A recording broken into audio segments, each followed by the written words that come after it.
Bonsoir, c'est Justin.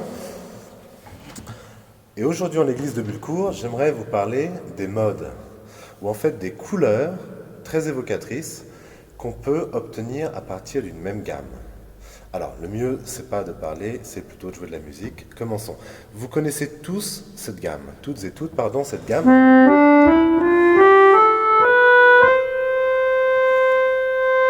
C'est la gamme qui est à l'origine de 99,999% de la musique que nous écoutons ici en Occident. C'est la gamme majeure, Do, Ré, Mi, Fa, Sol, La, Si, Do. Je vous la rejoue.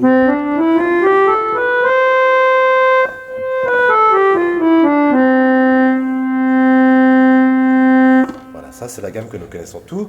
Elle a une couleur plutôt joyeuse, disons.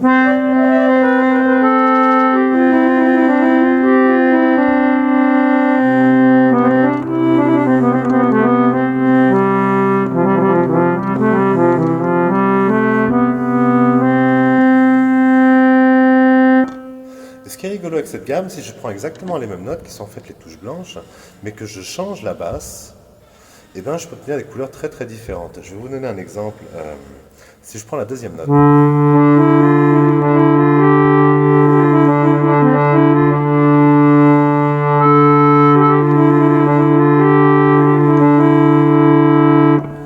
et ben ça, si je prends le deuxième ton donc de la gamme de Do majeur, j'obtiens une gamme qu'on appelle le dorien d'ailleurs, et qui sonne beaucoup plus comme la musique celtique, la musique folklorique, hein, encore un petit peu.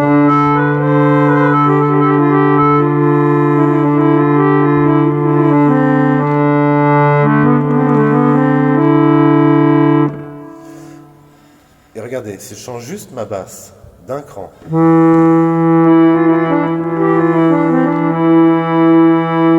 voilà en Espagne.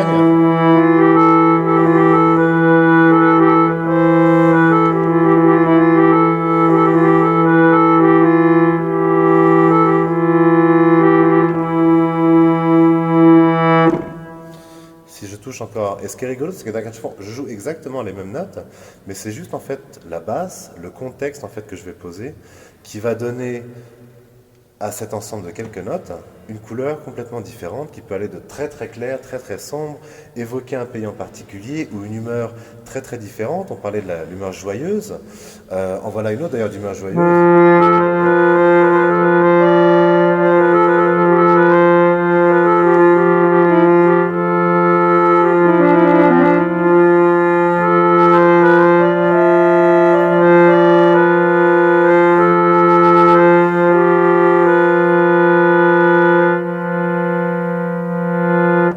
Cette belle gamme qu'on appelle le lydien est extrêmement utilisée dans les films.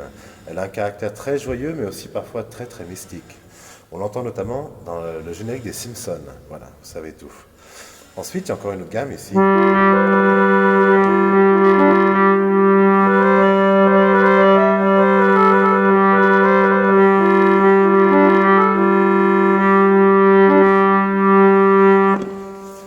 On pourrait dire qu'elle a une couleur plus dans la musique indienne ou aussi dans la musique folklorique. C'est une gamme qui s'appelle le mixolydien. C'est donc la cinquième note. Je pars du sol. Si on arrive à la sixième note, là on retombe sur quelque chose qui nous est très familier.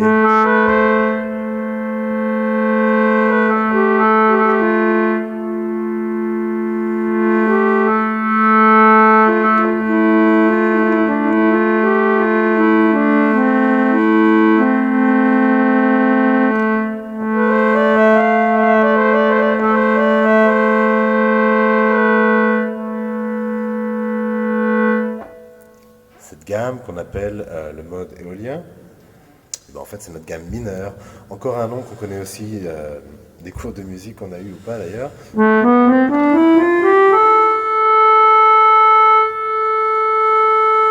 Voilà, c'est l'autre gamme la plus connue qu'on a tout le temps, etc. Il y en a une septième qui est beaucoup plus difficile.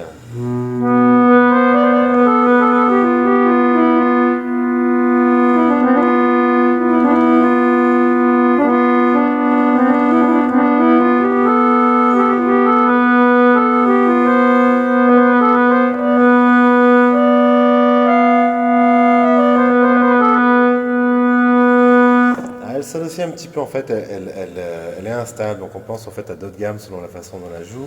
C'est le mode locrien, et ça c'est une gamme qui est instable en fait, parce que elle a des intervalles, disons, à l'intérieur qui ne permettent pas de l'entendre comme telle. Elle renvoie forcément à quelque chose de tendu et qui donc envoie vers quelque chose d'autre. Voilà.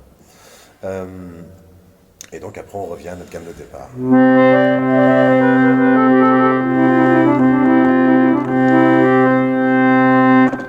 Voilà, c'était juste pour vous montrer que selon la façon dont on joue notre petite gamme de do, ré, mi, fa, sol, la, si, do, on peut avoir des couleurs très très différentes. C'est une question d'articulation, mais c'est aussi beaucoup donc une question du contexte, selon qu'on mette un do, ou bien un ré, ou bien un mi, ou bien un fa, ou bien un sol en bas.